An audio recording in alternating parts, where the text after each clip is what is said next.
But right now we've got Nate up here, director of February. Thank you.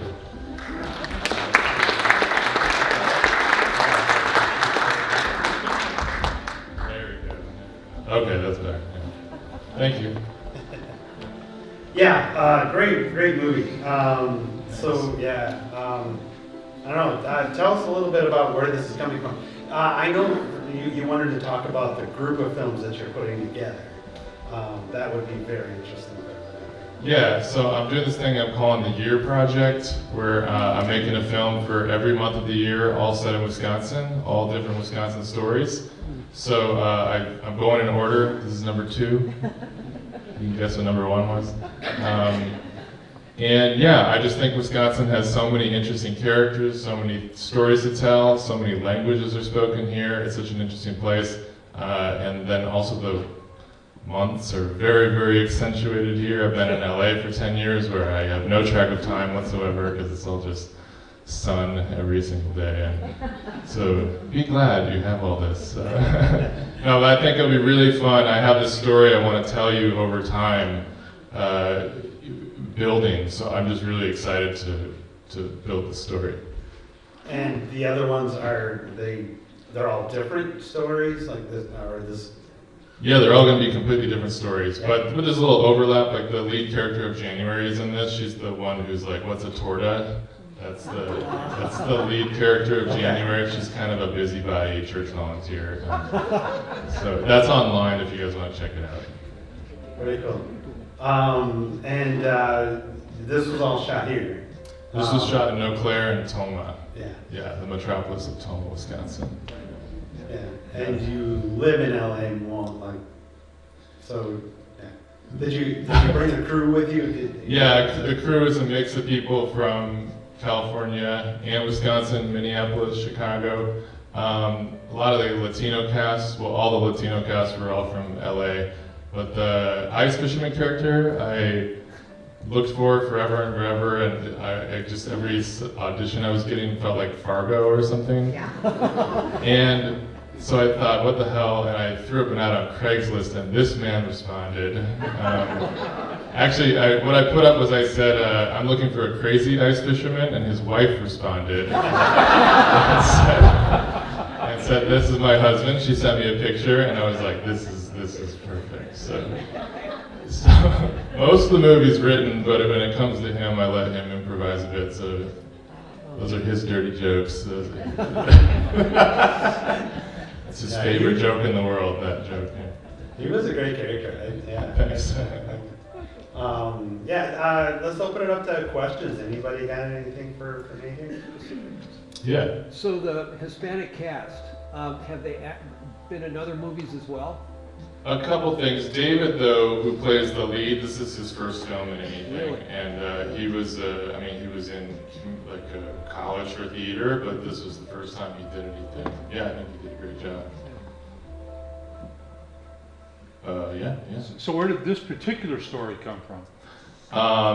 Well, it started with how I feel about February, which is, I think February, I don't know if you guys can relate, to me, it's the doldrums, it's very repetitive. It's like the 5th month of winter, you're on your 7th cold, your kids have colds, you're just waiting for it all to end. Which is why we do a film festival.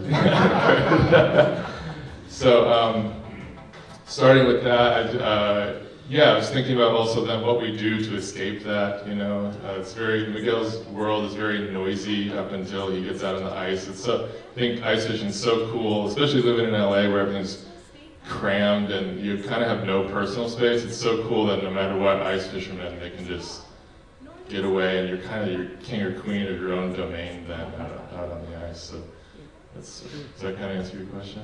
Yeah. And are you an ice fisherman? I don't know if I count as one now, but I definitely learned from Richie a lot, the Craigslist guy. A lot of the gear was his in the movie, and he had a lot of complaints because we shot on Lake Altoona outside of Eau Claire, and he was like, "There's no good fish here." I was like, "It's a movie, man." How long does it take to actually film this? You say you have an idea in your head, but then you have to put together a cast and do it. You mean all the month movies or just this one? For a month, for this movie. For this movie, yeah, I mean, like, this movie is shot for a couple weeks. We're a low-budget indie movie. I mean, we tried to make as professional-looking thing as possible, but this is like a lot of blood and sweat and tears and phone calls and. So you hope for, like, say for us to watch, it's like, okay, you film something and it's like, okay, that's it. We don't have to redo it. It looks good, or do you? Yeah, I guess also just like a bigger film would have 3 times as many crew, you know, things like that like make the process a lot easier, you know. But there's other benefits to that too, like shooting in I feel like Wisconsinites are so very like collaborative and creative. Like if you just run up to them on the street and you're like, "Do you want to be in the background of a shot?" They'll be like, "Yeah, why not?" Yeah. What kind of budget does it take to put on a film like February? What would you guess? Well, you had travel expenses, Yeah. you have actors. I would say $75,000 to $100,000. Oh, okay. I'll take that. I'll take that as a compliment. This was about 20 grand. This is what I'm talking about with being very clever. I'm proud of that fact. But and a lot of that's just labor costs, you know, and for the actors, the crew, and yeah, just trying to be very particular about how we shot it. And hopefully March we'll have a bigger budget. But yeah, that's the big challenge I feel like is making your budget go all the way and making the decisions that make sure it looks good. Yeah. So the budget, did that include the beer? The question was, did the budget include the beer? Funny thing about the beer is that, like, you guys know in filmmaking, like a prop person was supposed to be switching out the beer because David's a minor, and he was drinking Coke, but Richie was somehow sneaking beers on, and I just found that out last week, so I don't know how he did that. I thought it was a great director, but I guess he's just in it. Yeah. Did they really catch that fish? The fish is the one thing I will not comment on. That was movie magic. In the movie, they really caught the fish, though. Yeah. Do you have all of your own equipment, or do you rent? I have a long story about how I was robbed of my equipment in Los Angeles.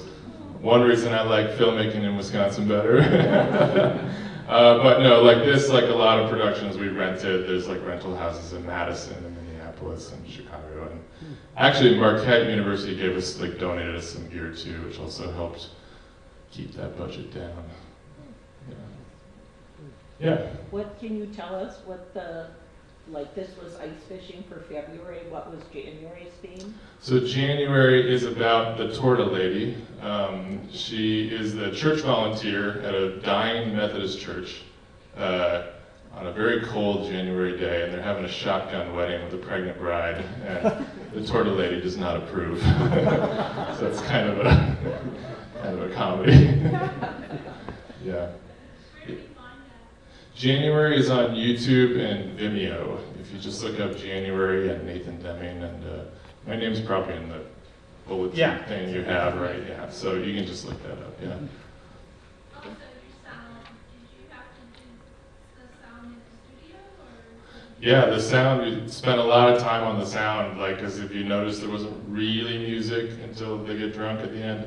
And yeah, I think like this series is inspired by nature, so I worked really hard to kind of create a soundtrack, I guess, so to speak, of like natural sounds. And I guess to me, winter is very quiet in Wisconsin, you know, or those the familiar sounds. I don't know if you guys don't have a train in Door County, right? You have a train line? Okay, well, over in Toma, there's always a distant train call that just makes you feel so freaking lonely every time. The mournful night call of the train. Yeah, so we worked really hard on that. Thank you, yeah, thank you. Yeah. Where do you take a movie like this from here? What do you do next?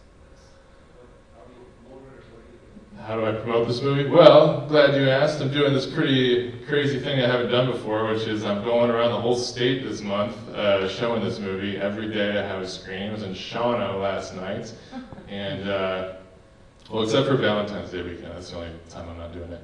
And yeah, just having a lot of fun watching it with people.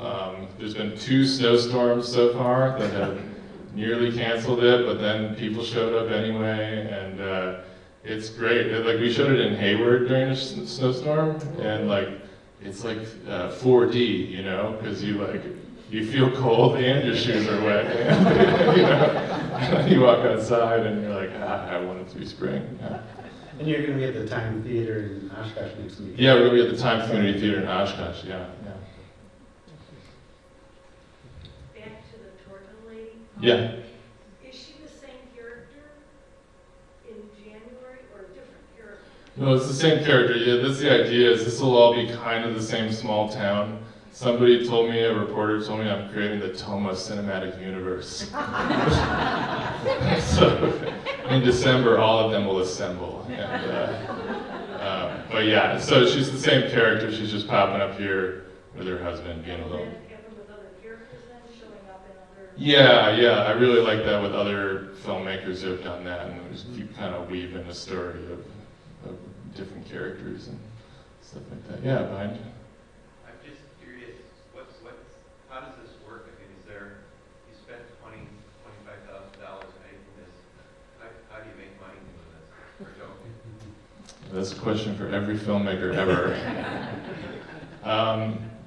It's what you have to do, you know. I work in LA too. I have other films. I did a feature a couple years ago, you know. But this year thing, what I'm calling the year project, this is my passion project. This is what I want to do deliberately, slowly, over like 15 years. No matter what other films I sell or work on in LA, I'm always going to come back here every 2 years. I want this series to be kind of like the Spotted Cow of film series. You can only get it in Wisconsin, and you can only get it in the month that's coming out, you know, so maybe March 2026, look out for me, and you'll be like, oh, it's at the cinema, I'll go check it out. For a limited time only, yeah. Yeah. In real life, how similar is Richie to his character, Crazy Carl? What would your guess be? Associate the two. Yeah, they're pretty much exactly the same person, which actually is really hard to do. I think most people in this room probably couldn't play themselves, you know what I mean? Like I couldn't play myself. I think a lot of people get wooden.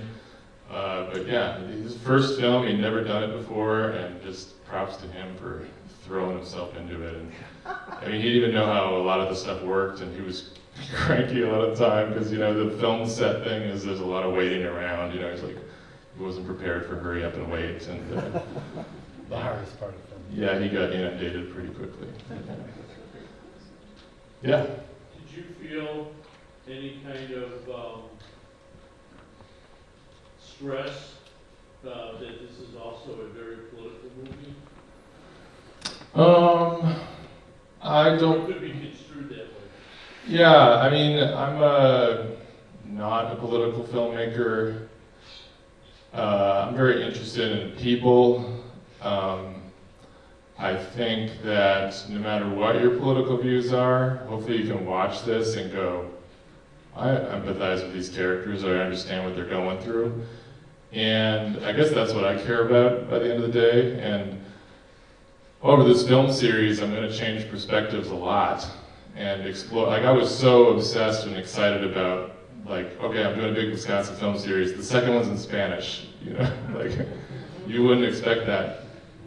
But we are such a changing state. I mean, you go back 2 generations just in my family, or yeah, like they spoke German and Norwegian, you know, and we're also not supposed to be here, you know, this is not our land, you know, like it's always changing. And Latinos are now the largest demographic in Wisconsin, largest minority group. They're 70% of the dairy workforce, which a lot of people don't know that. And they're making huge contributions all around Wisconsin. I don't know if you noticed, a lot of downtowns and small towns are like becoming dilapidated. Latinos are moving in and renovating those places and creating thriving businesses, Latin American grocery stores, Mexican restaurants. Once you know that, you start to realize it's everywhere, like small town downtowns. They're a big part of the state, and I still think they're treated kind of as guests, which is silly, and hopefully that changes over time. You did a very good job Thank you. of putting a face to immigration. Thank you. All right, one more question. We get moving. You guys. Miguel saying that, was that That's him singing, yeah, yeah. And that's a song called Si No Stay Hen by Jose Alfredo Jimenez. It's really rocking, yeah. Thank you so much for watching the film, yeah. All right, yeah, thank you.